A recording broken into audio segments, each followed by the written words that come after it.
सदाशिवसमारम्भां शङ्कराचार्यमध्यमाम् अस्मदाचार्यपर्यन्तां वन्दे गुरुपरम्पराम्।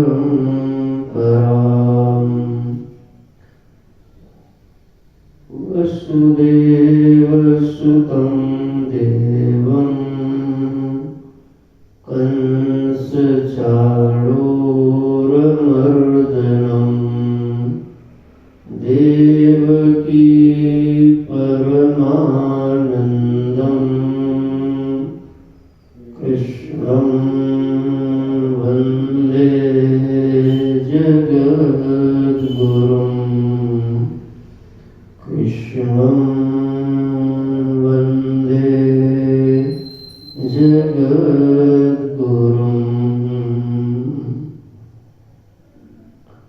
श्रीमद् भगवद गीता माता के 13वें अध्याय के ऊपर हम आप सब चिंतन कर रहे हैं।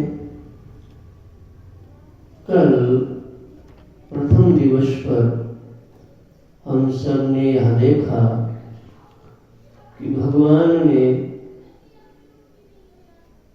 7वें अध्याय में जो प्रकृति के दो स्वरूप अपरा प्रकृति और परा प्रकृति का उल्लेख करके जिस विषय को समझाने के लिए उद्यत हुए थे, उसी विषय का यहाँ पर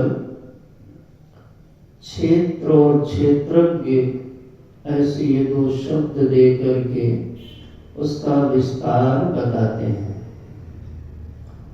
और यह भी साथ में बताया कि यह जो क्षेत्र है यह जानने में आने वाला है, और जो इस क्षेत्र को जान रहा है उसी का नाम क्षेत्रज्ञ है, और जो ये क्षेत्रज्ञ है वही मैं हूं।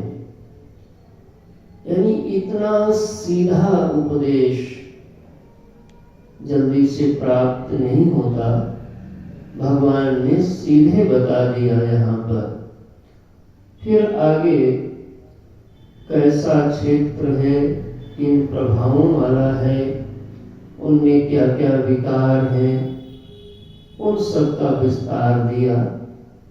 इस प्रकार से कल हम लोगों ने 6 श्लोकों को देखा था। एक बार पाठ करते हैं। ओम श्री परमात्मने नमः।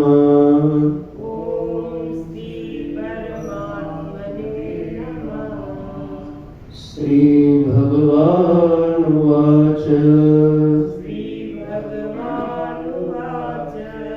इदं शरीरं कौन्तेय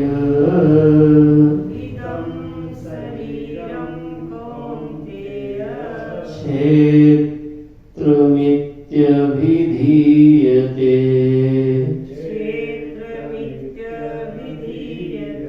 एतद्यो वेत्ति तं प्राहुः।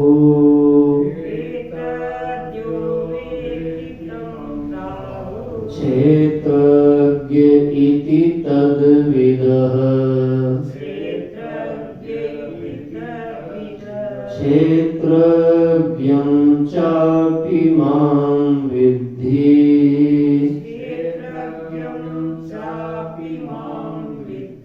सर्वक्षेत्रेषु भारत। क्षेत्र क्षेत्रज्ञयोर्ज्ञानम्।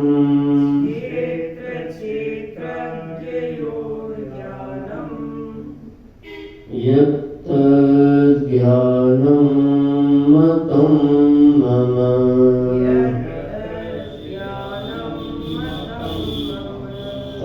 तच्छेत्रं यच्च यादृक्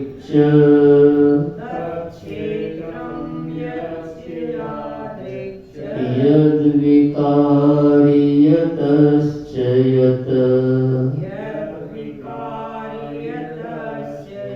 स च यो यत् प्रभावश्च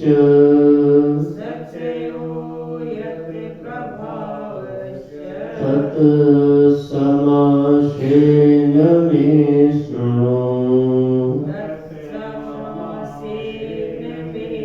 ऋषिभिर्बहुधा गीतम्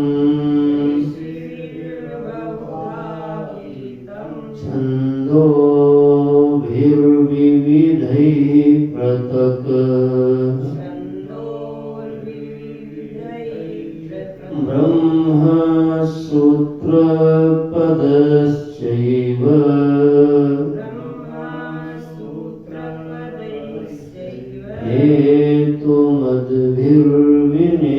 हेतुमद्भिर्विनिश्चितैः महाभूतान्यहङ्कारो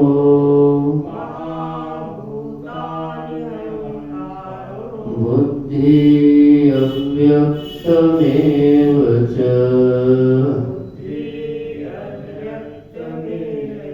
इन्द्रियाणि दशैकं च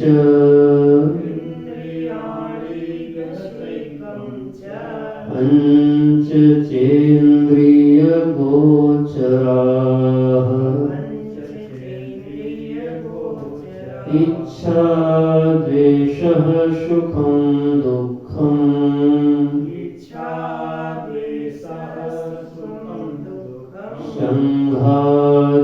संघातश्चेतना धृतिः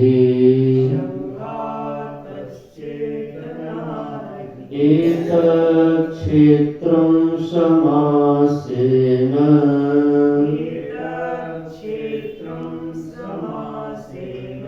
सविकारमुदाहृतम्। प्रभु ने यहाँ पर जो दो शब्द का प्रयोग किया, क्षेत्र और क्षेत्रज्ञ का, उसको बताया कि हम क्षेत्र किसको कहते हैं और क्षेत्रज्ञ किसको कहते हैं। मोटे तौर पे क्षेत्र उसको बताया कि जो जाना जा रहा है वो क्षेत्र है, और जिसके द्वारा जाना जा रहा है उसका नाम क्षेत्रज्ञ है। आगे इस क्षेत्र को विस्तार किया कि क्षेत्र में क्या क्या चीजें आएंगी। उनका विस्तार करते हुए 5वें श्लोक में महाभूतान्यहंकारो, 5 महाभूतों को, 5 महाभूतों के साथ में अहंकार और बुद्धि और अव्यक्त, यदि इनको एक साथ गिनेंगे तो 8 हो जाएगा। लेकिन इसका और सूक्ष्म वर्णन करने के लिए कल इसकी चर्चा किया था कि जो अव्यक्त है ये मूल प्रकृति है, इसको केवल प्रकृति कहा, और जो 7 हैं उनको प्रकृति विकृति कहा। 5 महाभूत, समष्टि अहंकार और समष्टि बुद्धि को। उसके बाद इंद्रियाणि दशैकम, यानी 10 और 1, तो 5 कर्म की इंद्रियां और 5 ज्ञान की इंद्रियां। 5 ज्ञान की इंद्रियां कौन कौन है? शब्द, स्पर्श, रूप, ये तो विषय हो गए। कान, कर्ण हो गया, फिर त्वचा हो गई, फिर नेत्र हो गए, फिर घ्राण हो गया। घ्राण तो बाद में आएगा, पहले रसना होगा फिर घ्राण आएगा क्रम से। ये 5 ज्ञान की इंद्रियां हो गई। और 5 कर्म की कौन? वाक, पाणी यानी हाथ, पाद यानी पैर, उपस्थ और गुदा, ये मिला करके 5 कर्म की इंद्रियां हुई। तो 5 और 5 10, मन 1 11, और पंच इंद्रिय गोचरा, ये इंद्रियों जिसमें चरती हैं यानी उनके विषय शब्द, स्पर्श, रूप और रस और गंध, ये मिलकर के कितने हो गए? 16 हो गए। इनका नाम दिया था विकृति। ये थोड़ा सा ध्यान रखना है इन बातों को। इसके आगे ये जो बातें हैं, इसके आगे जब अंतःकरण हुआ तो अंतःकरण में इच्छा हुई। इच्छा है ना अंतःकरण में, तो इच्छा को भी देखो क्षेत्र के अंतर्गत रखा, क्योंकि वो भी जानी जाती है। पैरामीटर वही रखना, जो भी जानने में आएगा, जो भी प्रमेय हो जाएगा, जो ज्ञेय हो जाएगा, वो मैं नहीं हूं। ये मूल परिभाषा है और यह अंत तक आपका साथ निभाएगी। और यही खोज का, यही शोधन का एक मार्ग बनेगा। इसी को पकड़ करके फिर खोज होती है। जो खोजते हैं वास्तव में वो, और जिनको कुछ खोज नहीं करनी है उनके लिए तो सब ठीक हो महाराज। तो इच्छा अंतःकरण में होगी। द्वेष, कभी कभी द्वेष हमारा होता है। सुख दुख, ये भी जड़ है, क्योंकि हम इनको भी जानते हैं। कभी सुख मिला और कभी दुख मिला। संघातस चेतना धृति, ये जो संघात में चेतना अर्थात जो प्राण शक्ति है वो भी जड़ है। इन सब को क्या कहा? एतत् क्षेत्रम। ये सब क्या है? ये सब क्षेत्र हैं, इनको आप जानो। इसको मैंने कल दिखाया था कि गोस्वामी जी ने एतत् क्षेत्रम को कैसे व्याख्यायित किया कि को गोचर जहां लगी मन जाई। मन भी क्षेत्र है, लेकिन ये जहां तक जाता जाता है वो सब का सब क्षेत्र के अंतर्गत रखो। ये इसको अच्छे से समझना है। और सविकार मदाहृतम, इन सब में विकार दिखता ही है। इसको मैंने समास में समासेन, विस्तार तो बहुत है इसका, अनेक अनेक ब्रह्मांडों का विस्तार है। प्रभु ने कहा मैंने संक्षेप में आपको क्षेत्र क्या है ये परिचय बताया। अब इसमें तुमको ये साधक के लिए साधना है कि जो भी क्षेत्र है वो क्षेत्रज्ञ नहीं है, और जो भी क्षेत्रज्ञ है यानी जो जान रहा है, पहले तो उसको जानो कौन जान रहा है। और जो भी क्षेत्रज्ञ है तो वही भगवान कहते हैं मैं हूं। क्षेत्रज्ञम चापि माम विद्धि, विद्धि आज्ञार्थक, यानी ये जानो नहीं भटकोगे ऐसे दुनिया में। ये जो जानने वाला है वही मैं हूं। मैं ही माने कल अर्थ मैंने किया था परमेश्वर असंसारिणः। जो जानने वाला है वो कैसा है? असंसारी है। अभी आपका क्या अनुभव है? हमें इस बात पे कोई आपत्ति नहीं है कि कोई जानने वाला है, ये तो हम सहमत होते हैं साधक। लेकिन हमें इस पर आपत्ति है कि हम असंसारी हैं। देखो शास्त्र कहता है जो जानने वाला है वो असंसारी है, उसमें किसी भी प्रकार का दोष नहीं हो सकता, वही परमेश्वर है। लेकिन हमारी बुद्धि क्या कहती है? हम और जानने वाले तो हम ही हैं, तो अपनी ओर ध्यान जाता है। तो मैंने कल भी यह निवेदन किया था कि यह गीता माता की बहुत विशेष कृपा इस अध्याय पर है। इस सीधे आपको जीव से उठा करके ईश्वर तक पहुंचा देती है। गोस्वामी जी महाराज को हम इसलिए बार बार स्मरण कर लेते हैं कि उनकी सरल पंक्तियां हम लोगों को थोड़ा मदद करती हैं अनुकूल महसूस कराती हैं। उन्होंने लिखा कि यह ईश्वर अंश जीव अविनाशी। देखो, उन्होंने ये नहीं लिखा कि जीव विनाशी, लेकिन तुम उनकी भी बात नहीं मान रहे हो।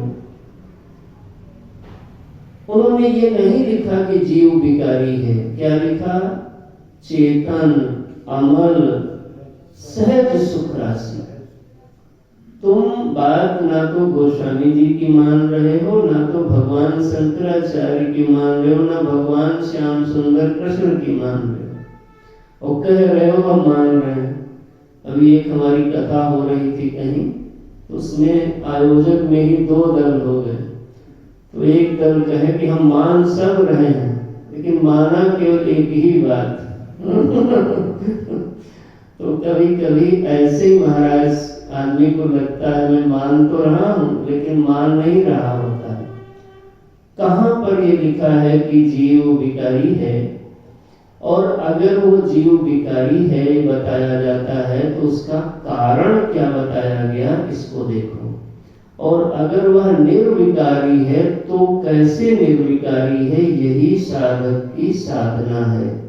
इसी बात को समझना ही साधना है। भगवान यहाँ पर कहते हैं क्षेत्रज्ञं चापि मां विद्धि। हमको तुम हम ही को जानो उस क्षेत्रज्ञ के रूप में। और कहाँ कहाँ सर्व क्षेत्रेषु भारत। अब ये जो आगे की बात है ये थोड़ी और भी कठिन हो जाती है। हमको इस बात को मानने में भी कोई दिक्कत नहीं है कि सब में जानने वाला है, लेकिन मैं ही सब में जान रहा हूं, ये कैसे जानोगे? ये दूसरा ब्रेकर है, इसको जरा ठीक से समझो। इसका उत्तर इसी अध्याय में आपको मिल जाएगा अगर ठीक से समझोगे तो। 2 बातें मैंने आज विशेष तौर से यहाँ पे कहना चाहता हूँ। क्षेत्रज्ञं चापि मां विद्धि, यह जो जानने वाला है वही परमेश्वर है, असंसारी है। और सर्व क्षेत्रेषु भारत, जितने भी क्षेत्र हैं। अभी तो हमें ऐसा लगता है कि जीव अनेक हैं, तो इसको तो शास्त्र भी कहता है जीव अनेक एक श्रीकंता। कहता है ना भाई, रामायण जी तो पढ़ते हो आप सब लोग को। तो जीव अनेक माना गया, और इस बात को हमें भी मानने में कोई आपत्ति नहीं है। लेकिन श्रीकंता यानी श्री का स्वामी, श्री का पति, माया का जो पति है वो अनेक नहीं है। ऐसा न तुम मानते हो और न शास्त्र मानता है। तो अब यहाँ पर थोड़ा सा आगे आपको समझना है कि जो माम है वो सभी क्षेत्रों में कैसे जानता है। इस पर आगे बातें आएंगी, इसका उत्तर आएगा। लेकिन जब बहुत बारीक बुद्धि से बैठोगे तो उसको पकड़ पाओगे। भगवान ने क्षेत्रज्ञ के विषय में कोई चर्चा यहाँ पर विशेष अभी न करके क्षेत्रज्ञ के 24 अंग बताए कि इन चीजों को मिला करके इसको क्षेत्रज्ञ कहते हैं। और अगर जीव को जोड़ लो तो 25 कह लोगे आप। इसको बताने के बाद एकदम भगवान ने नया प्रकरण ले लिया। नया प्रकरण क्या लिया कि ज्ञान के साधनों को बताने लगे कि आपको यह ज्ञान जो मैंने क्षेत्रज्ञ और क्षेत्र का जो बताने जा रहा हूं, ये भी तुम समझ लो किसको होगा। राम जी ने जब लखन भैया को अरण्य कांड में उपदेश किया ईश्वर जीव भेद प्रभु सकल कहाव समझाए, वहां पर भी ये प्रकरण है। तो वहां पर भी रघुनंदन ने उपदेश करने के बाद ये बताया कि ये उपदेश कैसे धारण होगा लखन जी, और उस धारण करने के उपाय के रूप में जिस साधना का उल्लेख किया वो इसी साधना से मिलती जुलती साधना है। वहां पर भी कुछ है, हम चीजें आपको दिखाना चाहेंगे कि देखो, फिर अभी श्लोकों को आप जरा गौर करिए। और इसका मतलब क्या है कि कोई भी ग्रंथ हो, उनमें जो साधना का स्वरूप है उसको हम बिना समझे आगे की ओर नहीं बढ़ सकते। क्या कहा भगवान ने कि धर्म ते विरति, पहले बात तो धर्म हो, इसी दोहा के नीचे है माया ईसन आप कहूं जान सकिए सो जीव। जीव कौन है?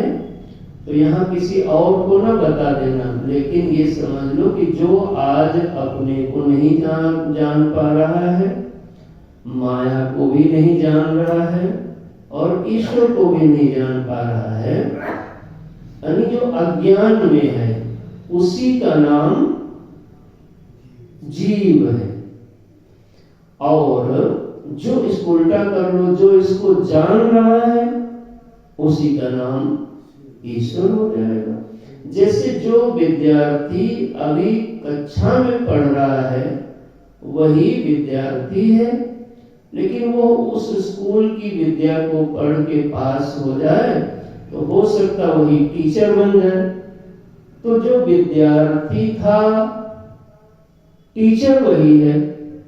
लेकिन यदि आप ये मान लो कि विद्यार्थी ही टीचर है तो नहीं बात बनेगी, क्योंकि विद्यार्थी के लक्षण अलग हैं और टीचर के लक्षण अलग हैं। लेकिन यह भी नहीं मान पाओगे कि जो टीचर है वो विद्यार्थी नहीं था। ऐसे ही ये बात है।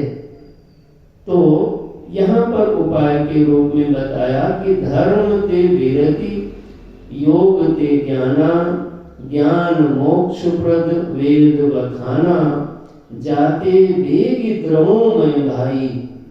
ये पंक्तियां याद रखना, हम अभी गीता में आपको दिखाएंगे। सो मम भगति भगत सुखदाई, मैं उससे द्रवित हो जाता हूँ। किससे आप द्रवित होते हो? भगति से, भक्ति से। अच्छा, क्या है साधन, कैसे भक्ति मिलेगी? तो कहा प्रथम है विप्र चरण अति प्रीति, निज निज कर्म निरत श्रुति रीति, एहि कर फल पुण्य विषय विरागा, तब मम धर्म उपज अनुरागा, श्रवणादिक नव भक्त दृढ़ाई। ऐसे वर्णन करते करते आगे क्या लिखा?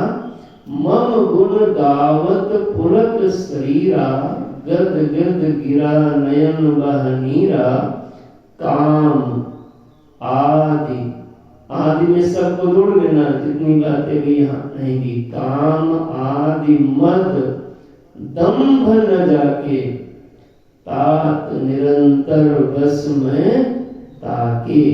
ये यहाँ पर उस ज्ञान को धारण करने की योग्यता का वर्णन किया गया। भगवान प्रभु श्री कृष्ण जी श्रीमद् भगवत गीता में इसी, मतलब रामायण जी तो बाद में गोस्वामी पाद जी महाराज ने इसको बनाया, तो गीता तो पूर्व बड़ा प्रमाण है। तो यानी देखो कितना सुंदर गोस्वामी जी का ध्यान है कि कहाँ कहाँ से कौन विषय कैसे रखना है।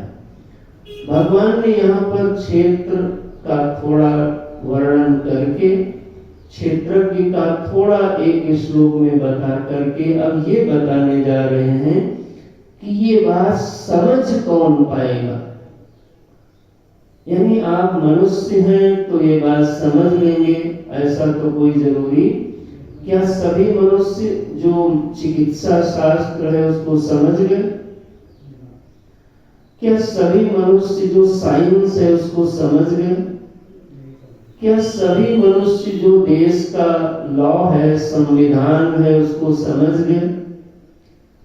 क्या सभी लोग खेती को समझ गए? क्या सभी लोग संगीत को समझ गए? नहीं ना।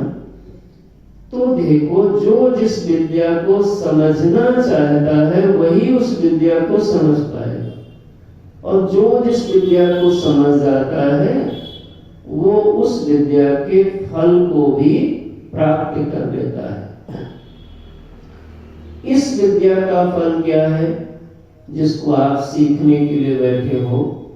तो इस विद्या को सीख करके आपको रोटी मिलेगी कि नहीं मिलेगी इसकी कोई गारंटी नहीं, लेकिन इस विद्या को सीख करके तुम्हारा शोक मोह भ्रम नष्ट हो जाएगा, और जो ईश्वर और जीव के बीच में तुम समझ नहीं पा रहे हो, जो नाना नाना प्रकार के द्वंद्व हैं, दुख हैं, मृत्यु का भय है, ये सब का सब एक साथ खत्म हो जाएगा।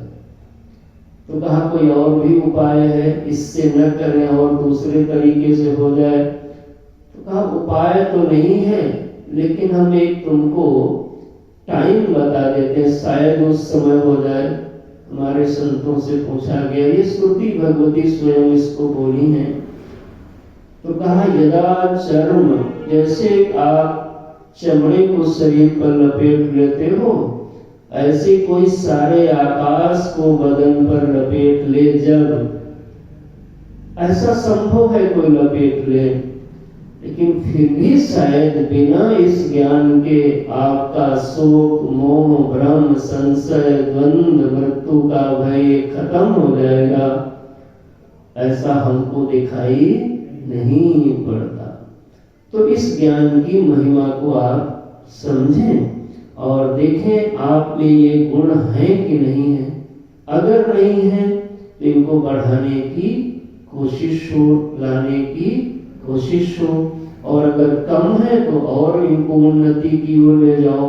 और जैसे ये काम बनेगा तो वैसे आपको जो विषय बताया जा रहा है वो समझ में अपने आप आने लग जाएगा। तो कौन कौन गुण हैं? यहाँ पर 20 गुणों का वर्णन किया है, हम लोग देखते हैं एक एक करके। अमानित्वम् अदम्भित्वम्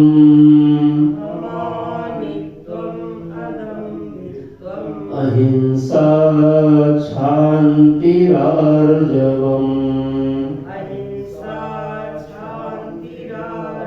आचार्योपासनं शौचम्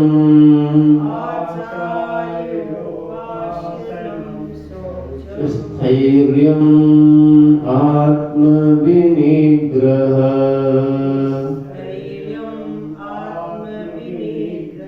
अब वर्णन करते हैं। सबसे पहले कहा अमानित्वम्। अमानित्वम् का भगवान भाष्यकार अर्थ करते हैं, अमानित्वम् मानिनो भावो मानित्वम् आत्मनः श्लाघनम् तद्भावः अमानित्वम्। अर्थात हमारे को मान मिले इसका अभाव जिस बुद्धि में है उसका नाम है अमानित्वम्। गोस्वामी जी ने इसको कहा, आप सबहि प्रद सबहि मान प्रद आप अमानी। देखो एक ऐसा सुंदर भाव है, ये गुण पहला हो। अगर आपके मन में ये है कि कोई हमें मान दे तो पहली बाधा है, फिर आप इस विवेक को नहीं बना पाओगे। ये साधकों के लिए हैं, भक्तों के लिए बातें हैं। अमानित्वम्, श्रेष्ठ के अभिमान का अभाव। मैं श्रेष्ठ हूँ, मुझे मान मिले, सम्मान मिले, ऐसी मन में जो आशा बैठी रहती है और उस आशा को लेके कहीं कुछ नहीं मिला तो मन परेशान होता है, और मन परेशान हुआ तो साधना आपकी गई, फिर तो कुछ हो नहीं पाएगा। महाराज आए थे हरिभजन को और ओटन लगे कपास, तो इससे आपको बचना है। अमानित्वम, दूसरा गुण बताया अदम्भित्वम। अदम्भित्वम का अर्थ किया स्वधर्म प्रगटीकरणम दम्भित्वम तद अभावः अदम्भित्वम। स्वधर्म प्रगटीकरणम, मैं, मेरे अंदर ये विशेषता है, मैं ऐसा हूँ, मैं ऐसा हूँ, अपनी विशेषताओं को प्रकट करना, ये दम्भ बताया। और इसका न होना, इसी का नाम है अदम्भित्वम। देखो कैसे मानस में जो एक ये श्लोकों को एक पंक्ति में गोस्वामी जी ने वहां पर लिखा था, काम आदि मत दम्भ न जाके। अभी अब पहले तुमको दिखाया था, ये देखो कैसे अर्थ है। आगे है अहिंसा। अहिंसा का कैसे अर्थ करेंगे? अहिंसनम प्राणिनाम अपीडनम, किसी भी प्राणी को पीड़ा न देना, इसका नाम होता है अहिंसा। न वाणी से, न कर्म से, न भाव से। भाव में भी अहिंसा नहीं रखो, हिंसा नहीं होनी चाहिए। समझ में आ रहा? कितने हो गए? 3 गुण। अदम्भित्वम, अमानित्वम, अदम्भित्वम, अहिंसा, शांति। शांति यानी क्षमा भाव होना चाहिए। कुछ लोग क्षमा नहीं कर पाते महाराज, और ये मैं कई बार कथाओं में भी इस बात को कहता हूँ, भाई थोड़ा भूलना सीखो, नहीं तो आप अपनी समस्या खुद बना लोगे। दुनिया में कौन क्या कर जाए, कह जाए, बोल जाए, इसका कोई हमारे हाथ में नहीं है। हमारे हाथ में एक काम हो सकता है कि हम सुने ना, हम देखें ही ना। इस गुण को यहाँ पे बताया कि ये गुण हो तभी आप आगे बढ़ पाओगे। देखो प्रभु हमारे बोल रहे हैं शांति। शांति का अर्थ गोस्वामी हमारे भगवान भाष्यकार जी कैसे करते हैं, देखो। शांति परापराध प्राप्तो अविक्रिया, यानी किसी दूसरे के द्वारा जो अपराध किया गया है उसको देखकर हमारे अंदर कोई विकार पैदा ना हो, इसको कहते हैं क्षमा भाव। आपने कोई कठोर वचन कहा, कोई गलत बात बोली, और हम कोई उत्तर भी ना दें, और अंदर से कोई हमारे अंदर उत्तर देने का भाव ही ना आए, देखो कैसा उसका अंतःकरण होगा, सोचो पहले। और तुम छोटी छोटी बातों में उलझ जाओ, परेशान हो जाओ, तो फिर साधना नहीं हो पाएगी। क्योंकि साधना तो मन से होगी, भीतर से, और आपके भीतर में ये झगड़ा चल रहा है, तो आप पहले झगड़ा निपटाओगे कि साधना करोगे? देखो ये साधकों के लक्षण, उनके लिए अमृत है महाराज। तो आर्जवम, अगला गुण कौन है? आर्जवम।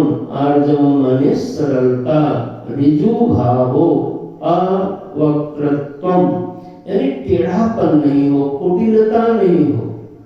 कहीं पे निगाहें, कहीं पे निशाना, ये टेढ़ापन नहीं होना चाहिए। सरल स्वभाव, न मन कुटिलाई, सदा लाभ संतोष सदाई, ऐसी पंक्ति ना है। तो ऐसा स्वभाव इनका बना हो। फिर क्या है? आचार्योपासनम। आचार्योपासनम का अर्थ क्या किया? श्रद्धा भक्ति सहित अपने गुरु की सेवा करना।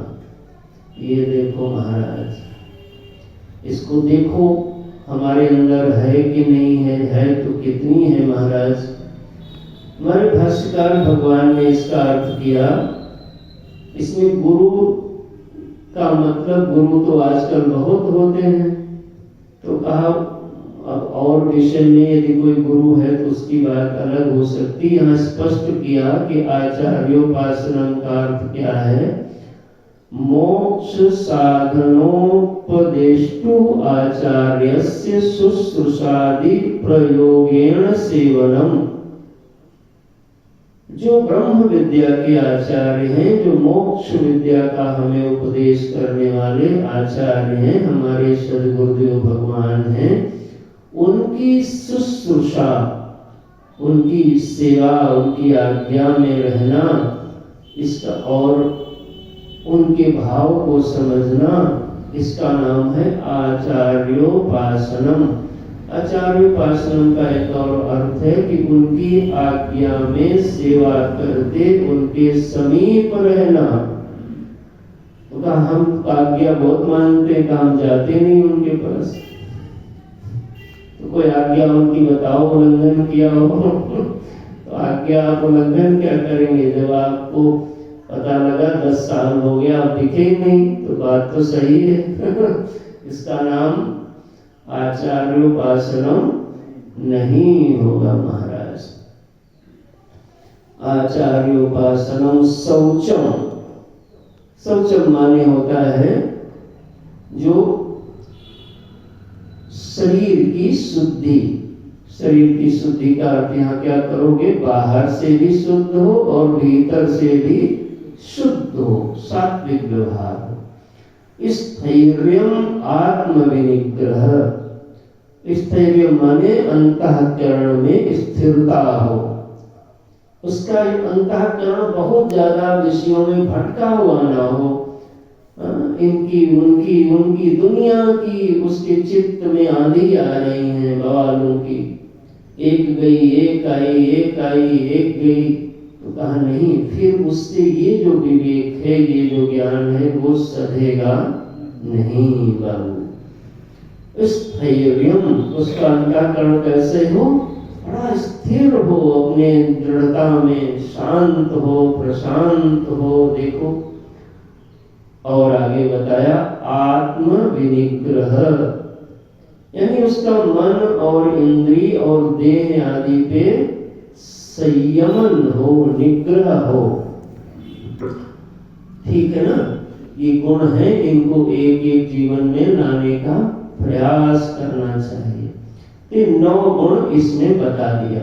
फिर से एक बार देख लो। अमानित्वम, अदम्भित्वम, अहिंसा, शांति, आर्जवम, आचार्योपासनम, शौचम, स्थैर्यम, आत्म विनिग्रह।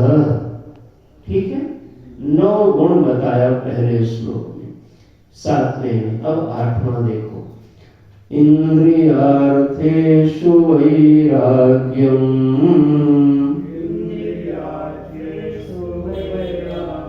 अनहंकार एव च, जन्म मृत्यु जरा व्याधि, दुख दोषानुदर्शनम। भगवान कहते हैं इंद्रियार्थेषु। इंद्रियार्थेषु माने इंद्री माने इंद्री, अर्थेषु माने होता है इंद्रियां जो चाहती हैं, माने विषयेषु, जो इंद्री के विषय हैं। तो इंद्री के विषय कहाँ हैं, तो कहा इंद्री के विषय लोक में रहते हैं। तो लोक यानी यह लोक और परलोक, जिसको हम नहीं जान रहे हैं उसी को परलोक कहते हैं। पर माने दूसरी जगह। अब उसमें कोई भी लोक रख लो आप, तो 2 लोकों में सब लोग आ जाएंगे। यह लोक माने अनुभव का लोक, और परलोक माने जिसका अभी हमें अनुभव नहीं हो रहा है। तो या तो यहाँ के भोग आदि के प्रति मन लालायित होता है, या तो मन में होता है अब यहाँ का तो देख लिया, थोड़ा वहाँ का देखें। तो यानी यहाँ और वहाँ शब्दादिषु दृष्टादृष्टेषु भोगेषु विराग भावो वैराग्यम। यानी इहलोक परलोक किसी भी विषय में हमारे अंदर राग का न होना, राग माने सुख बुद्धि का न होना, यानी ये बुद्धि बन जाए कि यह चीजें हमको कृतार्थ करने में समर्थ नहीं है महाराज। तो इंद्रियार्थेषु वैराग्यम, ठीक है। आगे चलो। अनहंकार, अनहंकार माने अहंकार का अभाव, अहंकार माने अहंकार, और आगे लग गया माने अहंकार का अभाव। आगे कहा जन्म मृत्यु जरा व्याधि दुख दोषानुदर्शनम। अब ऐसी जो बुद्धि है, कैसी बुद्धि, कैसा मन है, जो वैराग्यवान मन है। वैराग्य माने होता है राग का निकल जाना। तो ऐसे मन से अब जन्म में, मृत्यु में, जरा माने बुढ़ापे में, व्याधि में, दुख दोषों का दर्शन करो। इससे क्या होगा? इससे जो हमारी देहा शक्ति है वो धीरे धीरे कम होगी। वृद्धावस्था होने से देहा शक्ति कम नहीं होती, बल्कि उस दोष देखने से हमारे अंदर देहा शक्ति कम होगी। देखो हमको दोष देखने की आदत है, तो भगवान बता रहे यहाँ दोष देखो, वहां हम देखते नहीं है। कहाँ देखना है? जन्म में देखो। गर्भवास फिर से जाना पड़ेगा, भजन नहीं किया। 9 माह कैसी कोठरी होती है, उसमें हमें अंदर बंद रहना होगा, न हवा न पानी। भगवान जाने कैसे सिस्टम होगा। जन्म में दुख देखो, जरा में दुख देखो, बुढ़ापा आएगा तो इंद्रियां शिथिल हो जाएंगी, आंख से सूखेगा नहीं, कमर झुक जाएगी, हाथ पैर काम नहीं करेंगे। इनमें दोषों को देखो, व्याधि में दोष देखो, तो इससे क्या होगा? तुम्हारा मन लक्ष्य में लगेगा, भजन में लगेगा, समय का दुरुपयोग नहीं करेगा, प्रपंच की बातों से भागेगा। अगर ये अभ्यास किए होंगे तो, और नहीं तो भगवान से भागेगा, सदगुरुदेव भगवान से भागेगा, शास्त्र से भागेगा, और वही महाराज प्रपंच में आप जाके मशगूल हो जाओगे। फलनियत क्या हुआ, ढकमकवक क्या हुआ, और आपका मन भगवान में नहीं लगेगा। तो ये तरीका बताया जा रहा है। फलानी को देखो, फिर ढिमाके को देखो, नहीं। दुख दोषानुदर्शनम, हे साधक तुम इन चीजों में दोष देखो, दुख देखो। पुनरपि जननम पुनरपि मरणम पुनरपि जननी जठरे शयनम। इह संसारे बहु दुस्तारे कृपया पारे पाहि मुरारे। ये देखो आप, इसको देखने से तुम्हारा मन सूक्ष्म हो जाएगा, तुम्हारे मन को भगवान अच्छे लगेंगे, तुम्हारे मन को संत अच्छे लगेंगे, तुम्हारे मन को शास्त्र अच्छे लगेंगे।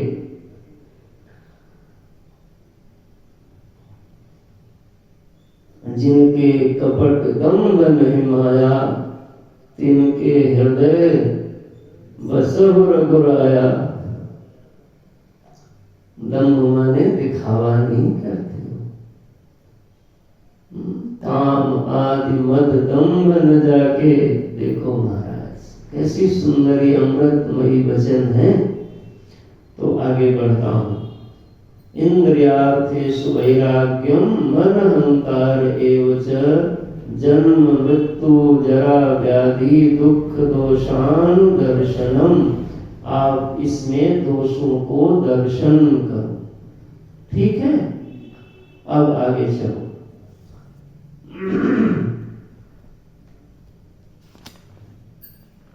असक्तिर अनभिस्वंगः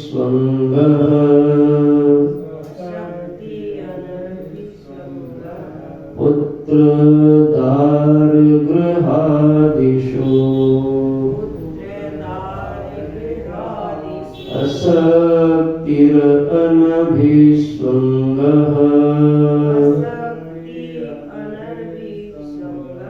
पुत्रदारगृहादिषु नित्यं च समचित्तत्वम्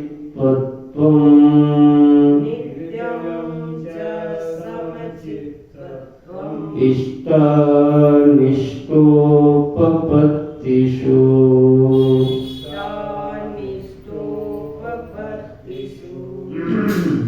भगवान ने कहा आसक्ति अनभिसंगः। आसक्ति माने क्या होता है?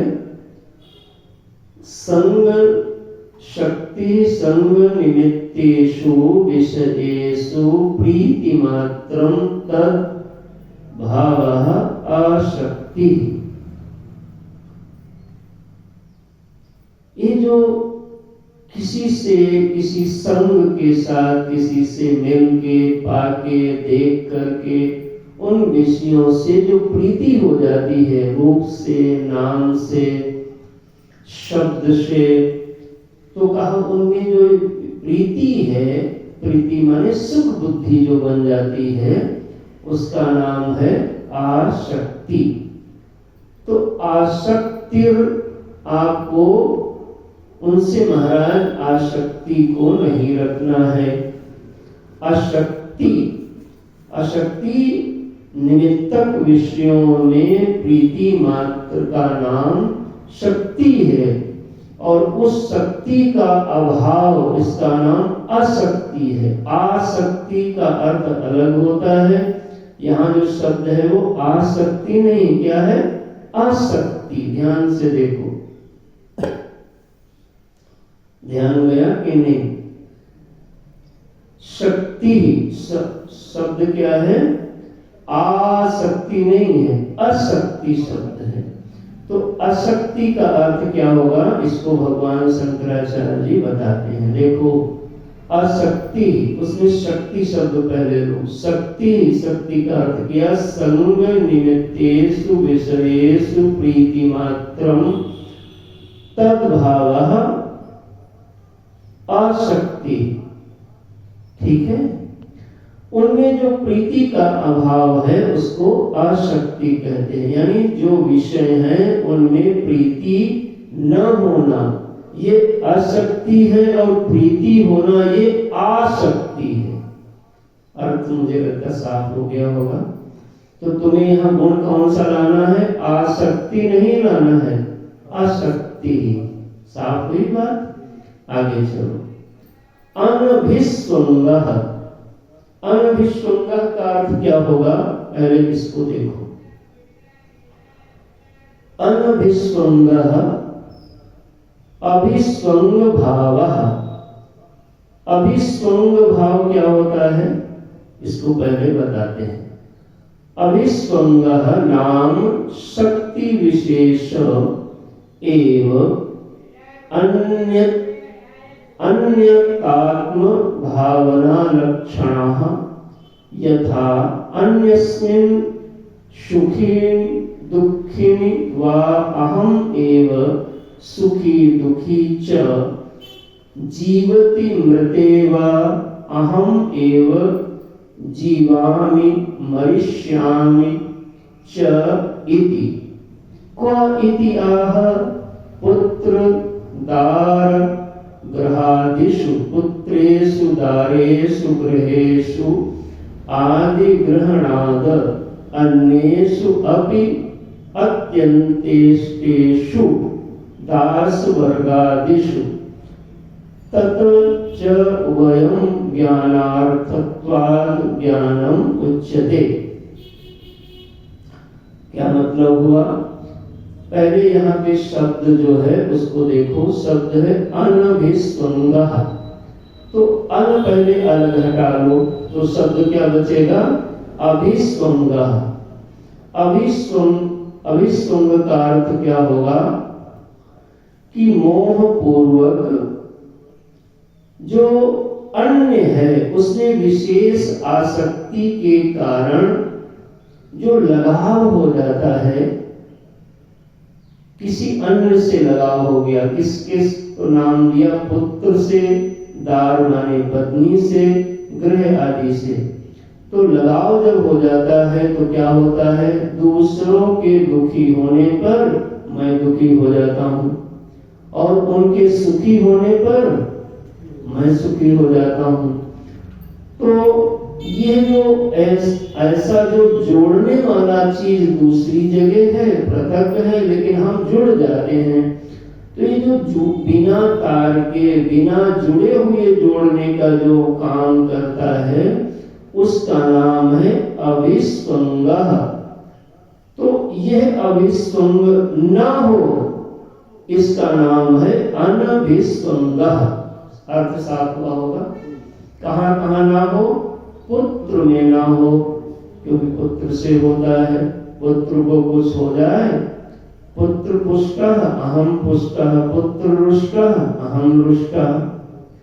दार घर पत्नी को कुछ हो जाए तो लगता है हमें हो गया है, और हमारे घर को कुछ हो जाए तो भी हमें ऐसे ही लगता है। तो कहा यदि ऐसा है तो भी आपको ये जो ज्ञान बताया जाएगा उसमें आपका प्रवेश, इसको आप ठीक करिए जरा सा। तो आसक्ति ही समझ में आया, इसको आसक्ति नहीं पढ़ना, असक्ति ही अनभिस्वंगः।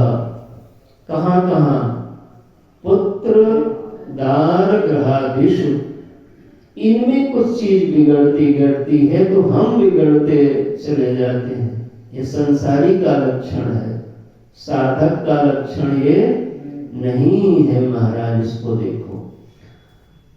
तो नित्यं च समचित्वत्वम्,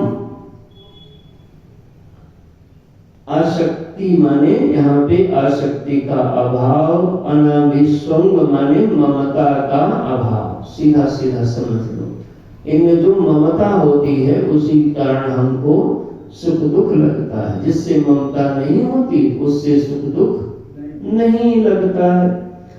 तो घर परिवार पुत्र नारी आदि में ममता का अभाव, आसक्ति का अभाव। प्रिय और अप्रिय की प्राप्ति में सदा ही चित्त कैसा रहे, समचित्वत्वम्। अभी कैसा हो जाता है, विषम। इन्होंने ये बात क्यों बोल दी, अरे बोल दी, उनके पास जवान थी, वो नाराज हो गए। तो कहा तुमने कैसे देखा, तो कहा हम तो अपनी बुद्धि से देखे थे। तो कहा तुम अपनी बुद्धि का इतना भरोसा कर रहे हो भाई, ये बुद्धि न जाने क्या क्या तुमको बता देती है। लुटले बाजार रमैया की दुल्हन, हमारे महात्मा लोग बहुत नाराज होते हैं, कहते हैं ये जो हमारे राम जी की दुल्हन माया जी हैं ये सब लूट ले रही हैं। कहाँ कहाँ लूटे हैं, तो कहा ये कहाँ नहीं लूटे ये बताओ। सुरपुर लोटल, अवधपुर लोटल, त्रिभुवन में मचल हाहाकार, रमैया की दुल्हन लुटले बाजार। ये सारा बजरिया को लूटे ले रही हैं माया देवी। अज्ञान को ही माया कहते हैं, ये भी समझ लो। तो अब यहाँ पर ये बताया कि इष्ट विषय हो नित्यं च समचित्वत्वम् इष्टानिष्टोपपत्तिषु। नित्यम शब्द न भूल जाना, नित्य बनाए रखो। कुछ लाभ हो जाएगा तो भी लाभ नहीं है, एक दिन खाली हाथ जाओगे, और कुछ चला गया तो भी घाटा नहीं है, एक दिन तो जाएगा ही जाएगा। यानी अपने चित्त को सम रखो, मेन ये साधना है साधक के लिए। आगे बताते हैं, जब ऐसा चित्त तुम्हारा हो जाए कि अब प्रभावित ना हो, अभी जल्दी प्रभावित हो जाते हो तो उसको पहले ठीक करो, क्योंकि लोग तो कुछ तो कहेंगे। आप ये सोचते हो नहीं सब ईमानदार हो जाएं, सब अच्छे हो जाएं, कोई बुरा न रह जाए, तो ये आप समझ लो कि आपसे ज्यादा बड़ा नासमझ शायद कोई और नहीं है। ये ऐसा कभी ना था, ऐसा न कभी होगा और न कभी ऐसा पूर्व में हुआ। भगवान आए, हमारे आचार्य गण आते हैं, महापुरुष लोग आते हैं, इस संसार जैसे ही था वैसे ही महाराज चलता है। नारद जी धरती लोक का जो भ्रमण करने आए भागवत में तो क्या देखे, सत्यम नास्ति, तपः नास्ति, दया नास्ति, सत्यम, कुछ दिखाई नहीं, सब पड़ रहा है। और महाराज चारों तरफ वो विचलित हो गए देख करके। तो ये तो उस समय उनको भी नहीं दिखा था। तुम हे साधक अपने को इन चीजों से बचाओ, नहीं तो तुम्हारी भी दशा बड़ी विचित्र हो जाएगी। इस प्रकार से अपने साधना को, अपने लक्ष्य को साधो। सबको सुधारने का ठेका भगवान का है। हम अपने को सुधारने पहले, फिर जिसको सुधार देंगे उतना बहुत होगा। कम से कम एक तो सुधर जाए और उसका नाम है हम लोग क्या करते हैं, तो हम पहले अपने को भले सुधारेंगे, तुमको जरूर सुधार देंगे। कई लोग लगे हैं, सोचते हैं हम सुधार ही देंगे, सुधारो भाई। यहाँ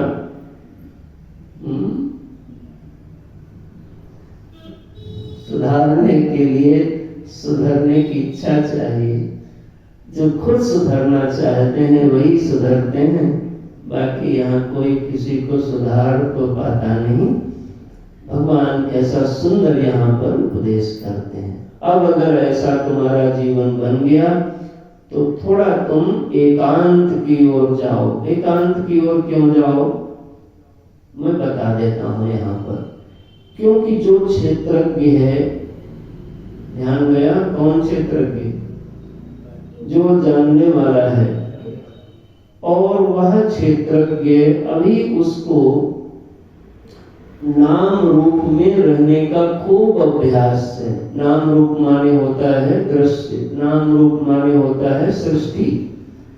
तो अभी वो सृष्टि में विचरण करता है, नाम रूप में विचरण करता है। यही उसको एक आदत पड़ गई है दीर्घ काल की अविद्या के द्वारा। लेकिन इसको थोड़ा सा अभ्यास कराओ एकांत में। एकांत में जहाँ ज्यादा रूप ना हो, जहाँ ज्यादा नाम ना हो, जहाँ ज्यादा हलचल ना हो, केवल मैं हूँ। कम से कम अपने पास तो अपना मन को लाओ, थोड़ा उसको बिठाओ, दिखाओ कि देखो यार बिना किसी दूसरे के भी आनंद मिलता है। जरा ये मन को दिखाओ कि किसी के बिना भी कितनी शांति मिलती है। पहले तो तुम बरसात खोजते हो, कहीं बरसात हो, फिर हम शांत हो, तो बहारों फिर फूल बरसाते हो तब शांत होते हो। फिर कहाँ जाते हो, क्या होता है भाई, बर्फ गिरती है, जा रहे कहाँ, पहाड़ों पे, यानी पहले बर्फ गिराए फिर तुमको मजा आए। तो ये तो बड़ा मतलब किराया भारी है मजा लेने का। लेकिन ये भगवान बता रहे साधन, तुम बिना बर्फ गिराए, बिना फूल गिराए, बिना पहाड़ी पे गए, बिना दूल्हा के, बिना दुल्हन के, बिना विषय के, बिना किसी के, अपने आप में ही तुम पहले आनंदित होना का। तुमको एक दो, जिसको कहते हैं ना, जैसे खीर बनी हो तो एक दो कौर खा के देखो, तो थोड़ा सा टेस्ट लेके देखो, फिर देखना तुम कैसा आनंद तुमको मिलता है। फिर तुम दीवाने हो जाओगे, क्योंकि तुम बड़े मतलबी हो महाराज। तुम जब विषय में भी भागे भटके घूम रहे हो, जो इतना भारी किराया लेते हैं और ये तो फोकट का है, तुमको सही एड्रेस का ज्ञान नहीं है, इसलिए तुम इधर जाते नहीं हो और उधर धक्के पे धक्के खा रहे हो। तो भगवान कृपा करके बताते हैं, मयि चा अनन्य योगेन भक्तिर् अव्यभिचारिणी विविक्त देश सेवित्वम अर्तिर्जन संसदि। बहुत सुंदर श्लोक है, ये श्लोक याद हो जाए तो बहुत अच्छा है। मई माने मेरी, ये माम से मिला लेना, वही जो क्षेत्रज्ञ जिसको कहा था वही प्रभु हैं, वही बोल रहे मई चा अनन्य योगेन, मुझ परमेश्वर में अनन्य योग से। अब अनन्य योग कैसे करोगे आप? तो अनन्य योग का अर्थ महात्मा लोग सरल अर्थ यही बताते हैं, न अन्य इति अनन्य, यानी कोई और नहीं है। तो यह एक भावना के स्तर पर भी साधना होती है कि कोई और नहीं है, लेकिन ये भावना के स्तर पर अनन्यता जो है वो सर्वकालिक सिद्ध नहीं कर पाओगे, क्योंकि भावना कोई स्वतंत्र वस्तु नहीं है। भाव, मान्यताएं, परिस्थितियों का प्रेशर आएगा तो बदल जाएंगी। दूसरी अनन्यता होती है विचार सिद्ध अनन्यता।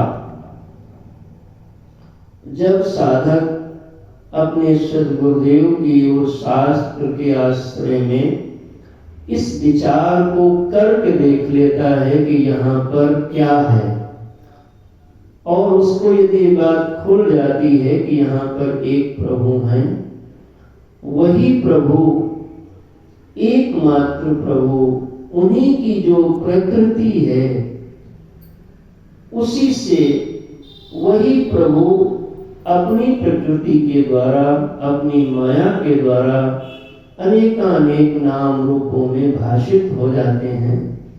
तो यदि विचार के द्वारा किसी ने ये बात देख लिया तो उसकी अनन्यता सर्वकालिक, सर्वदेशिक हो जाएगी। इसको स्वामी विद्यारण्य सरस्वती जी ने दृग्दृश्य विवेक में बहुत अच्छा उसका वहां पे दिखाया कि उपेक्ष नाम रूपेत्व। अगर तुमने नाम और रूप में अपेक्षा कर लिया, ये वाला नाम चाहिए, ये वाला रूप चाहिए, तब तो फिर आप गए कान से। लेकिन यदि आप साधक हैं और उपेक्ष नाम रूप की उपेक्षा कर दिया, किसी भी नाम रूप में नहीं अटकते हो, बल्कि नाम रूप जिस तत्व पर खड़ा है उसकी ओर ध्यान चला जाए, तो उपेक्ष नाम रूपे द्वय सच्चिदानंद तत्परः समाधिं सर्वदा कुर्यात् हृदये अथवा बहिः। फिर वो चाहे आंख बंद करें और चाहे आंख खोलें। यही वो भज गोविंदम में कहा, संगरतोवा संग, कैसे भी योग रतोवा भोग रतोवा, ये है वहां पे। कितना दम है बोलने के लिए, कोई ऐसे ही बोल सकता है भोग रतोवा। आदमी वैसे ही कहता राम राम राम राम, ये वही बोल सकता है जिसको अनुभव है। भोग रतोवा, तो भोग में रत नहीं हो सकता, क्योंकि उसको अब खुल गई है आंख, और भोग करते समय भी राम को ही देखेगा, और योग के समय भी राम को ही देखेगा। भोग रतोवा योग रतोवा भोग रतोवा संग रतोवा संग विहीना यस्य ब्रह्मणि रमते चित्तम। उसके चित्त में कौन रमण कर रहा है? तो कहा दो भैंस, कहा फिर तो नहीं होगा। यस्य ब्रह्मणि रमते चित्तम, जिसके चित्त में ब्रह्म निष्ठा है, दिख गई है, ब्रह्मता खुल गई है। नंदति नंदति नंदत्येव। तो यहाँ अर्थ यह है कि वो साधक जो है अब मुझ परमेश्वर को अनन्य योग से, अनन्य योग माने अन्य कोई और दिखे ना ऐसा उपाय निकाले। कैसे होगा ये अपना अपना जानो, कैसे तुम कर पाओगे अपनी अपनी साधना, अपना विचार जो तुमने सुना है समझा है, नहीं समझ में आता गुरुजनों के पास जाओ पूछो, लेकिन अनन्य भाव से अव्यभिचारिणी भक्ति करो। अव्यभिचारिणी भक्ति तभी होगी, अव्यभिचारिणी का अर्थ होता है हम उन्हीं की हों, उनके हों। तो उनके होने के फिर वही दो तरीके हैं, एक तो हैं बहुत लोग लेकिन हम उनके हैं, और एक ये तरीका है कि उनके अलावा कोई और है ही नहीं। तो आपको ज्यादा अनुकूल कौन लगेगा, देख लो इसको, लेकिन आपको ये बनना पड़ेगा। मयिचा अनन्य योगेन भक्तिर् अव्यभिचारिणी विविक्त देश से वित्तम। विविक्त देश माने एकांत देश में, शुद्ध देश में, सात्विक देश में। सात्विक देश माने होता है सात्विक स्वभाव में। देश सब अच्छा है, जहाँ तुम्हारा मन अच्छा हो जाए वही देश अच्छा है। वो घर भी हो सकता है, जंगल भी हो सकता है, नदी का किनारा भी हो सकता है। कहते हैं शुद्ध मन सबसे बड़ा तीर्थ है। शुद्ध मन सबसे बड़ा तीर्थ है। अब तुम घर में शुद्ध कर पाओ चाहे तीर्थ में जाके शुद्ध कर पाओ, ये तुम्हारी अपनी योग्यता पे है। विविक्त देश से वित्तम अर्तिर्जन संसदे। अर्तिर्जन माने जो विषयासक्त मनुष्य हैं, जो विषयी मनुष्य हैं, दिन भर उनको समोसा चाय के अलावा कुछ सूझता नहीं। कथा में भी पूरा ध्यान कहाँ जाएगा, भंडारे पे। महाराज भंडारे में क्या बनेगा, उसी के लिए परेशान होंगे। तो कथा के लिए, भगवान के लिए क्या बता रहा जा रहा था, उससे क्या लेना देना। पे तो हनुमान जी को सुना दो महाराज, हम भंडारे के दिन आ जाएंगे। देखो ये तो मैं आपको ऐसे हल्की फुल्की बातें कह दे रहा हूँ, ये जीवन का जरा सत्य है, इसको दर्शन करो। अरति जन संसदी, जो विषयासक्त है यानी जो संसार रमण कर रहे हैं, अभी उनको उनका नाम चाहिए, उनका नाम छूट जाए तो उनके गाल पिचक जाएंगे। और उनको भूल से भी कोई कहेगा तुम जरा पीछे हट जाओ तो समझो वो पूरा उनकी आफत हो जाए। तो भैया ऐसे समुदाय से, ऐसे लोगों से तुम मेरे साधक, मेरे लाल, अगर आगे बढ़ना है तो थोड़ी दूरी बनाओ, उनसे दूरी बनाओ, नहीं तो फिर ये वाली साधना तुम्हारी बनेगी नहीं।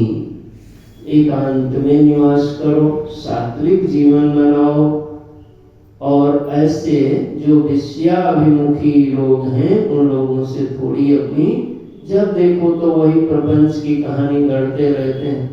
आज इधर का कोई, आज उधर का, भगवान की बात ही नहीं। क्यों, भगवान से कोई उनका कहते हैं हमारा लेना देना थोड़ा ना है। उनको भगवान के लिए कुछ करने में कहो तो ध्यान नहीं जाएगा। हाँ बताओ भाई, कुछ कोई गुंडा आ रहा है, कोई कुछ और आ रहा है तो उसको महिमा मंडित करना है तो सुबह से बैठ जाएंगे तैयार हो। ये अलग अलग मन की दशा का भाव है। यहाँ प्रभु ये कहना चाहते हैं कि अनन्य भाव के द्वारा अन्य कोई आपके चित्त में अब नहीं दिखना चाहिए। और अव्यभिचारिणी, ये दोनों अर्थ एक ही दिशा में जाएंगे। जब कोई अन्य होगा तो विचार भी होगा। अब अन्य न रहे, एक है भावना के स्तर पर एक में लगाओ, एक है विचार के स्तर पर एक में लगाओ। दोनों मैंने बातें आपके लिए बता दी। अगला देखो, अध्यात्म ज्ञान नित्यत्वम्।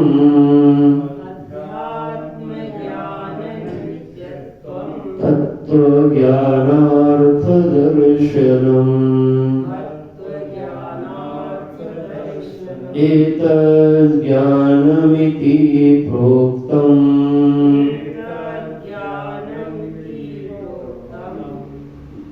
एतज्ज्ञानमिति प्रोक्तम्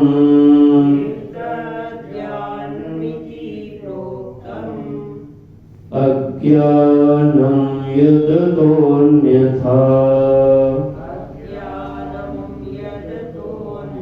अध्यात्मज्ञाननित्यत्वम् तत्त्वज्ञानार्थदर्शनम् एतज्ज्ञानमिति प्रोक्तम् अज्ञानं यदतोऽन्यथा। यहाँ पर भगवान इसको पूरा करते हैं और कहते हैं अध्यात्म ज्ञान नित्यत्वम। जिस ज्ञान के द्वारा आत्म वस्तु और अनात्म वस्तु जानी जाए, यानी ये भेद खुल जाए, जिस ज्ञान के द्वारा आत्म वस्तु क्या है, अनात्म वस्तु क्या है, उस ज्ञान का नाम होता है अध्यात्म ज्ञान। तो अध्यात्म ज्ञान नित्यत्वम, यानी इस अध्यात्म के ज्ञान में नित्य स्थिति हो। तत्व ज्ञानार्थ दर्शनम, और ऐसा जो ज्ञान है उसका जो तत्व है, तत्व माने जिसके जो कारण भी है, कार्य भी है, अधिष्ठान भी है, अध्यस्त भी है, तत्व इसको बोलेंगे। जो व्यक्त भी है, अव्यक्त भी है, जो जगत भी है, जगदीश भी है, कुछ निकाल मत लेना उसमें से। तो तत्व ज्ञानार्थ दर्शनम, उस तत्व पर हमारा हमेशा दर्शन होता रहे। जगमग जगमग देखते रहो, जानते रहो। कैसे देखोगे? कल हमने उसकी चर्चा की थी। ज्ञान चक्षुषा, इन आंखों से वो नहीं दिखेंगे। कौन सी आंखें दिखेंगी? ज्ञान चक्षुषा, ज्ञान एव चक्षु। ज्ञान कैसे होगा? शास्त्र और गुरु उपदेश जनित प्रमा से जो ज्ञान होता है, उसी ज्ञान को ज्ञान चक्षु बोलते हैं। तो अध्यात्म ज्ञान नित्यत्वम तत्व ज्ञानार्थ दर्शनम एतज्ज्ञानम, यही ज्ञान है। यहाँ तक गिनोगे तो 20 गुण आपको मिलेंगे, 20 लक्षण मिलेंगे। यही ज्ञान है, यानी जब तक ये चीज नहीं आएगी तब तक आपको जो तत्व का दर्शन है वो नहीं होगा। और जिसको ये हो रहा है समझो उसी को ज्ञान है। तो ये पहचान बताया, एतज् ज्ञानम, यही ज्ञान है। अज्ञानम यततोऽन्यथा, और जो इससे अन्यथा है वो क्या है? अज्ञान है। अब फिर से 20 लक्षण पढ़ने का मन हो रहा है। अन्यथा करके देखो। अब पहला गुण क्या था? जल्दी जल्दी देख लो, थोड़ा हम दिखाते हैं। क्या था? अमानित्वम, तो यानी मानित्व हो तो ये क्या हो जाएगा? अज्ञान हो जाएगा। फिर क्या था? अदम्भित्वम, अदम्भित्वम का उल्टा क्या होगा? दम्भ हो तो क्या हो जाएगा? अज्ञान। देखो, इसीलिए कहा यही ज्ञान है। ये लक्षण जहां दिखे समझो इनको ज्ञान है, यही ज्ञान है। इनको ज्ञान है ऐसा न समझो, ज्ञान है समझो। और इससे जो अलावा है उसी का नाम अज्ञान है। कहीं अशांति हो तो समझो यहाँ अज्ञान है। आर्जवम न हो बड़ा कुटिल हो तो समझो यहाँ अज्ञान है। आचार्योपासनम, यहाँ और वहाँ आचार्य की उपासना न हो, गुरु सेवा न हो तो समझो यहाँ क्या है? उल्टा करो ना, ये चिंतन हम आपको अपनी साधना के लिए बता रहे हैं। ऐसे साधना करो, स्थैर्य। बड़ी कहीं आफत मची पड़ी हो तो समझो क्या है वहां पे? अंतःकरण में अशांति हो, स्थिरता न हो तो समझो यहाँ क्या है? अज्ञान है। आत्म विनिग्रह, न मन पे संयम, न वाणी पे, न शरीर पे। काक उठा के काम मार दें, किसको मार दें तो समझो यहाँ क्या है? अब इन बीसों को तुम ऐसे ही समझते चले जाओ। इंद्रियार्थेषु वैराग्यम, किसी के इंद्रियों में खूब राग हो तो समझो यहाँ क्या होगा? देखो भगवान ने कैसे एक शब्द में बता दिया, अज्ञानम यदतोऽन्यथा। यही ज्ञान है, एतद् ज्ञानम। सभी देख लो थोड़ा थोड़ा। जन्म मृत्यु जरा व्याधि दुख दोषाणि दर्शनम। अब इसमें उसको दुख ही ना दिख रहा हो तो समझो यहाँ क्या है? अज्ञान है। क्योंकि जो ऐसे अज्ञानी हैं उनको इसकी सबकी तैयारी करने में रुचि नहीं लगेगी। ऐसे सबको देखते हुए चले जाओ। असक्ति, असक्ति नहीं है बल्कि क्या है? आसक्ति है उनको। अनविस्वंग नहीं है, क्या है वह उनको? अभिस्वंग है, यानी ममता में पड़े हुए हैं। पुत्र पुत्री इसी में खाली हाय और सब उन्हीं के लिए है। जैसे तुलसी धन धाम जो भी है सब इन्हीं लोगों के लिए है। देखो, नित्यम च समचित्वत्वम इष्टानिष्टोपपत्तिषु, उनका जो चित्त है महाराज वो सदा नित्य एक रस नहीं रहता। महाराज उनको उनके मन का नहीं हुआ तो उनकी स्थिति दूसरी होती रहती है। वो ये नहीं कहते कि नहीं नहीं जो है अच्छा है, वो कहते हैं जो हमने बताया यही हो, नहीं तो हम नहीं मानेंगे। मयि चानन्य योगेन, सभी में देख लीजिए।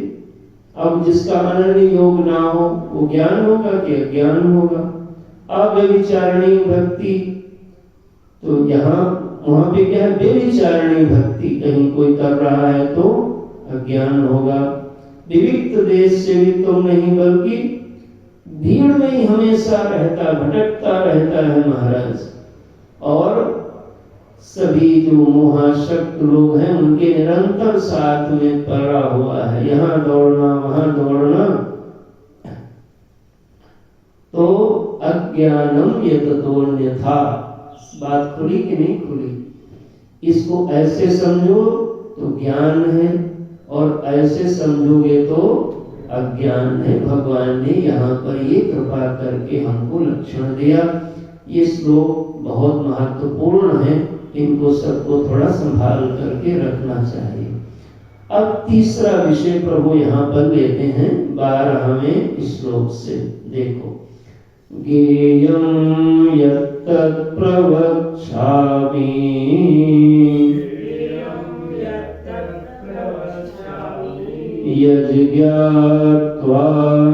यज्ञात्वामृतमश्नुते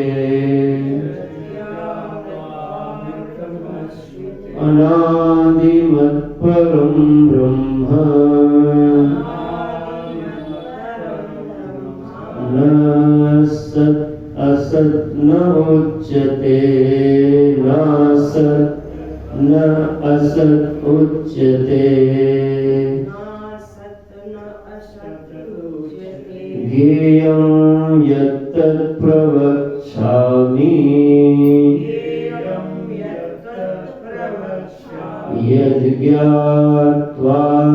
यज्ञात्वामृतमश्नुते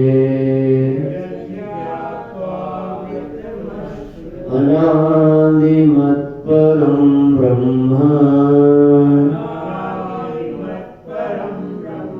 न सत्ता न सदुच्यते। भगवान कहते हैं ज्ञेयं यत् तत् प्रवक्ष्यामि। प्रवक्ष्यामि माने मैं बताने जा रहा हूँ, आपको बताऊंगा। क्या बताऊंगा? ज्ञेयं माने जो जानने योग्य है। अच्छा, जो भी जानने योग्य है, यत् तत् उसको मैं बताऊंगा। यज् ज्ञात्वा जान करके क्या होगा? यज् ज्ञात्वा अमृत अश्नुते। अमृत माने परमानंद, यानी दुखों से छूट जाओगे, द्वंद्वों से छूट जाओगे और आनंद की प्राप्ति हो जाएगी। अच्छा महाराज, यज् ज्ञात्वा अमृत अश्नुते अनादिमत परम ब्रह्म। तो ये जो आप बताने जा रहे हो, ये कब से बता रहे हो? कब से ज्ञान है? कौन सी चीज बताओगे? तो कहा अनादिमत, यानी इसका कोई प्रारंभ नहीं है। अनादिमत परम ब्रह्म, वो जो पर ब्रह्म है, अनादि पर ब्रह्म है, वो कैसे हैं? न सत। अब यहाँ पर बुद्धि बिना गुरु कृपा के आगे नहीं बढ़ेगी। क्या लिखा है? न सत। और तुमने अभी तक क्या पढ़ा है? सत सत सत। न सत न असत उच्यते। ये बहुत ही, इसलिए मैंने कहा था अध्याय ये काफी प्रौढ़ अध्याय है। वो जो अनादि परब्रह्म है, जिनके जो ज्ञेय हैं, वही ज्ञेय माने होता है जो जानने योग्य हैं, उनके बारे में मैं बताऊंगा। उनको जान के क्या होगा? अमृतम अश्नुते। जो द्वंद्व हैं, दुख हैं, उनसे जीव पार हो जाता है। वो कैसे है? यह दो लक्षण बताया। न सत न असत उच्यते। वो महाराज उनको ना तो सत ही कहा जा सकता है और ना ही असत ही कहा जा सकता है। इसको थोड़ा देखना पड़ेगा, तभी आप आगे बढ़ पाओगे। थोड़ा भाष्य को एक दो पंक्तियां देखते हैं हम लोग। ज्ञेयम, ज्ञेयम माने ज्ञातव्यम, यत् तत् प्रवक्ष्यामि। प्रवक्ष्यामि माने प्रकर्षेण यथावत वक्ष्यामि। जैसे बताया जाना चाहिए मैं वैसे ही आपको बताऊंगा। अमृतम का अर्थ किया अमृत तत्व। जो आपको हम बताएंगे वो तत्व कैसा होगा? अमृत तत्व है। अमृत के लिए परीक्षित जी के बारे में सुने होंगे, देवगण लाए थे। तो यह जो अमृत है वह सबके हृदय में छुपा हुआ है। सुनते हो ना, कोई किसी के नाभि में था, रखा गया था, तो ये दरअसल सभी के नाभि में ऑलरेडी रखा हुआ ही है। लेकिन इसको सब खोल नहीं पाएंगे, निकाल नहीं पाएंगे। तो देखो कैसे निकलेगा। इसको गुरुजन लोग उद्घाटित करते हैं। तो कहते हैं अनादिमत आदि यस्य अस्ति इति आदिमत न आदिमत अनादिमत किम तत् परम निरतिशय ब्रह्म ज्ञेयम् इति प्राकृतम्। अन्य केचित् अनादिमत् परम इति पदम छिद्दन्ति बहुव्रीहिणाम् उक्ते अर्थे मतु अनर्थक्यम अनिष्टम स्यात् इति। यहाँ का अर्थ ये है कि अर्थ विशेषं च दर्शयन्ति अहं वासुदेवाख्यं पराशक्ति यस्य तद मत परम इति। मत परम माने जिनसे कोई और बड़ा नहीं है, अर्थात भगवान वासुदेव। ये तुम्हें अर्थ यहाँ पर ग्रहण करने के लिए आदिमत परम माने कुछ और न समझ लेना, यानी उन्हीं प्रभु के विषय में हम आपको बताएंगे। ऐसा यहाँ पर तुमको अर्थ को लेकर के रखना होगा, उन प्रभु के विषय में बताएंगे।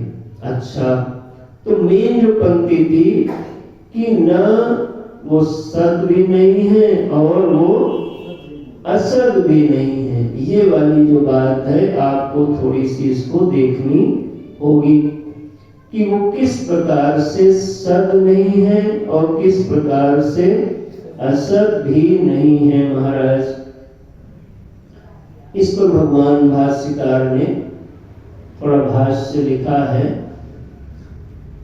इदं तु गेयम् अतीन्द्रियत्वेन शब्दैक प्रमाण गम्यत्वात् न घटादिवत् उभय बुद्ध्यानुगत प्रत्यय विषयम् इति अतो न सत् तद न असत् इति उच्यते। यद तु उक्तं विरुद्धम् उच्यते गेयम् तद न सत् तद न असत उच्यते इति विरुद्धम। इसका जो बात को बुद्धि को पचानी है उसको ऐसे पकड़ लो कि जो हमारी बुद्धि है उस बुद्धि में दो स्वभाव है। पहला स्वभाव है कि वो कुछ जानती है, कुछ जानती है। तो जिसको जानती है उसको हम सब बोलते हैं कि यह चीज प्रमेय हो गई, यानी ज्ञेय है, इसको हमने जान लिया। तो जिसको हमने जान लिया वो चीज ज्ञेय हो गई, जाना, इसमें कोई दिक्कत नहीं। एक दूसरी एरिया है जिसमें बुद्धि ये बोलेगी कि हम नहीं जानते। तो जिसको नहीं जानते, तो ये जो दो बुद्धि की धरातल हो गया, एक हम जानते हैं और एक हम नहीं जानते। इसको शास्त्र में बोलेंगे विदित और अविदित। एक एरिया ऐसी है जिसको हम विदित कहते हैं और दूसरी एक एरिया ऐसी है जिसको हम अविदित कहते हैं। यहाँ पर जो सत शब्द है और न सत, उनको सत भी नहीं कह सकते। तो आप सत उनको यदि कहना चाहोगे तो पहले ये प्रश्न बनेगा कि आपने उनको जाना, तो आप क्या बोलोगे? यदि आप उनको जानोगे तो ज्ञेय हो जाएंगे, और जो भी ज्ञेय होगा वो सत की श्रेणी में नहीं आएगा। और जो नहीं जानते हो उसको आप सत कैसे बोलोगे?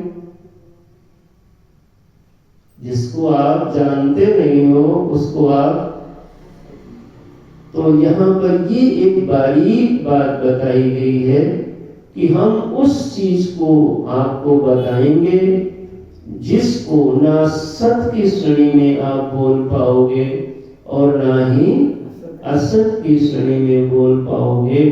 यहाँ पर ये विशेष प्रकार का वर्णन है अपनी बुद्धि को। इसीलिए जो सामान्य लोग हैं, लौकिक लोग हैं, वो जब भगवान के दर्शन की कोई बात बताते हैं या करते हैं तो महापुरुष लोग मौन हो जाते हैं, क्योंकि यह दर्शन वैसा दर्शन नहीं है कि जैसे आप विषय का दर्शन करते हो। क्योंकि जो भी विषय का दर्शन होगा वो सोपाधिक होगा, हम मान लेते हैं, और जो भी सोपाधिक दर्शन होगा वो महाराज सत की श्रेणी में तो आएगा नहीं, और जो ऐसा है उसको आप जान सकते नहीं। तो भगवान यहाँ पर एक दीर्घ गंभीर बात को आगे बताने जा रहे हैं, उसको हम लोग कल से देखेंगे। आज यहीं पर हम लोग विराम करते हैं। इस श्लोक को एक बार पुनः पाठ करो। ज्ञेयं यत्तत् प्रवक्ष्यामि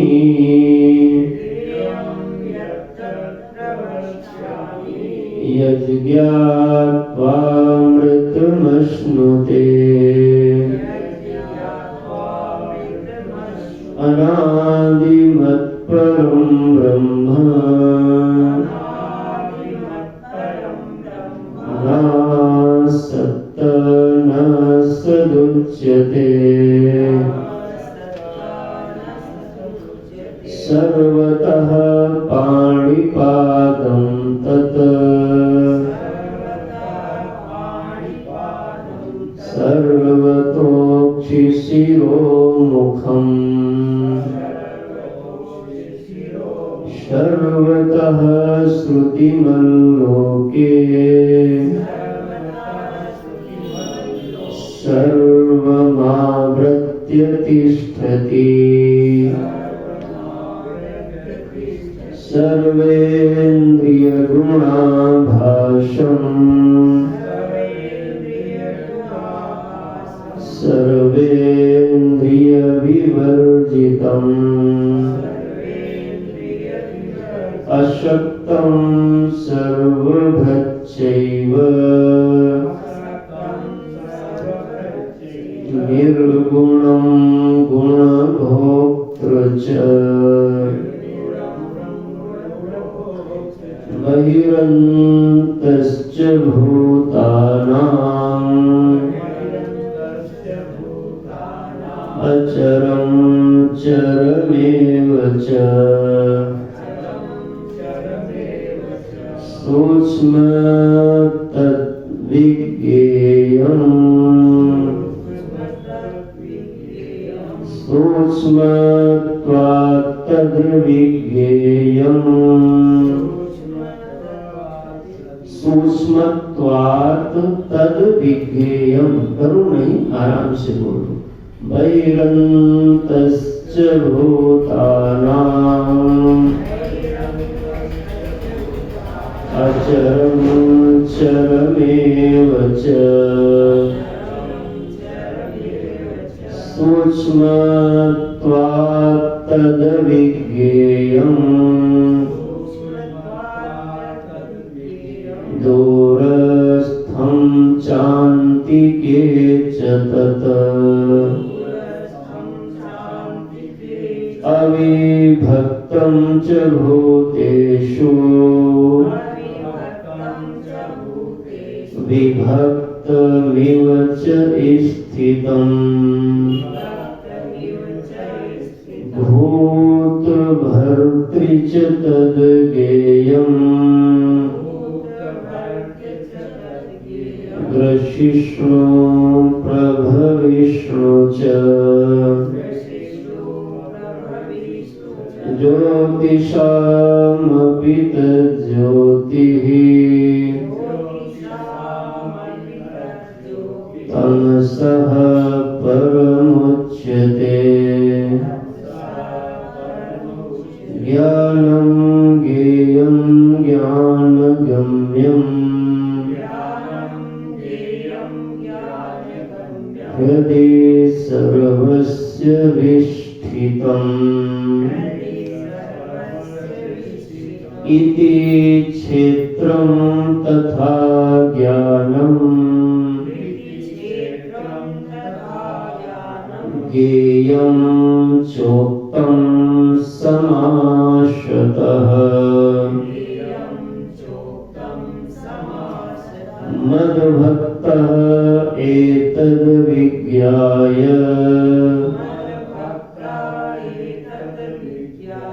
मद्भावायोपपद्यते।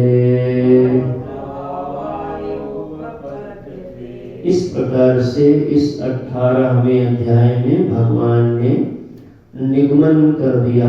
अभी तक जो बातें बताई इस पर हम कल देखेंगे। थोड़ा सा 18वां अध्याय पे देखो। इति, इति माने यहाँ तक। क्षेत्रम, एक चर्चा की गई जिस टॉपिक का नाम था क्षेत्र। क्षेत्र में क्या है, कैसा है, ये तुम्हारी बुद्धि में बिल्कुल साफ हो जाना चाहिए। क्षेत्रम तथा, श्लोक देखो, तथा, देखो बोल नहीं पाए तुम लोग, तथा ज्ञानम, ज्ञानम माने वो जो भी 20 गुण बताए वो सब आ जाने चाहिए। क्षेत्र माने जो क्षेत्र के विषय में चर्चा की वो आ जानी चाहिए। ज्ञानम माने जो 20 गुण बताए वो आ जाने चाहिए। इति क्षेत्रम तथा ज्ञानम ज्ञेयम। अब ज्ञेयम क्या है, ये भी चर्चा अभी करेंगे, आज जो नहीं हो पाई, कहां से लेकर के 12वें श्लोक से, इसमें बताया था ज्ञेयम तक प्रवक्ष्यामि, अभी भी पढ़े हो तो आया था ना ज्ञेयम शब्द, यानी ये जानने योग्य है, इसको जाना जाना चाहिए। तो ज्ञेयम क्या है, किसको जानना चाहिए, वो भगवान यहाँ भी बताएंगे, इसको हम लोग कल देखेंगे, तब ये श्लोक आएगा। अभी थोड़ा तुम्हें इसलिए बता रहे हैं कि बात जरा तैयारी करके आइएगा। 3 विषय यहाँ तक हो गए।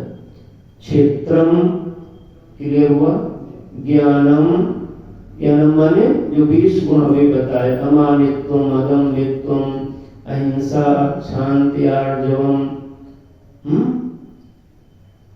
आचार्योपासनम, शौचम, स्थैर्यम, आत्मविनिग्रहम, इंद्रियार्थेषु वैराग्यम, मन अहंकार एवच जन्म मृत्यु जरा व्याधि दुख दोषान दर्शनम। आगे क्या था, असक्त्यनभिस्वंगा पुत्रदार ग्रहादिषु नित्यं च समचित्वत्वं इष्टानिष्टो पपत्तिषु। आगे क्या था, मयि चा अनन्य योगेन भक्तिरव्यभिचारिणी विविक्त देश से वित्वम अर्तिर्जन संसदि। आगे वाला अध्यात्म ज्ञान नित्यत्वम तत्व ज्ञानार्थ दर्शनम एतस् ज्ञानमिति प्रोक्तम अज्ञानम यदतोन्यथा। देखो ये श्लोक गुरुदेव ने हम लोगों को डांट डांट के याद कराए तो काम आ गए, आपको हमने सुना दिए। तो पूरा अध्याय ही याद होना चाहिए, बहुत सरल है और याद हो जाएगा आप जब प्रेम करेंगे तब। तो यहाँ पर ज्ञेयम, ज्ञेयम माने जो चर्चा भी रह गई वो भगवान करेंगे। तब 3 बातें हो गई, क्षेत्र, ज्ञानम, ज्ञेयम, ये 3 चीजों की चर्चा का यहाँ पर पूरा करेंगे। तो हम लोग अभी 2 चर्चा कर पाए, क्षेत्र की और ज्ञान की। कल चर्चा किस पर होगी, ज्ञेय की, तब ये यहाँ पे विषय पूरा हो जाएगा। ओम पूर्णमदः पूर्णमिदं पूर्णात् पूर्णमुदच्यते पूर्णस्य पूर्णमादाय पूर्णमेवावशिष्यते। ओम शांति शांति शांति। हरि ओम। श्री गुरुभ्यो नमः।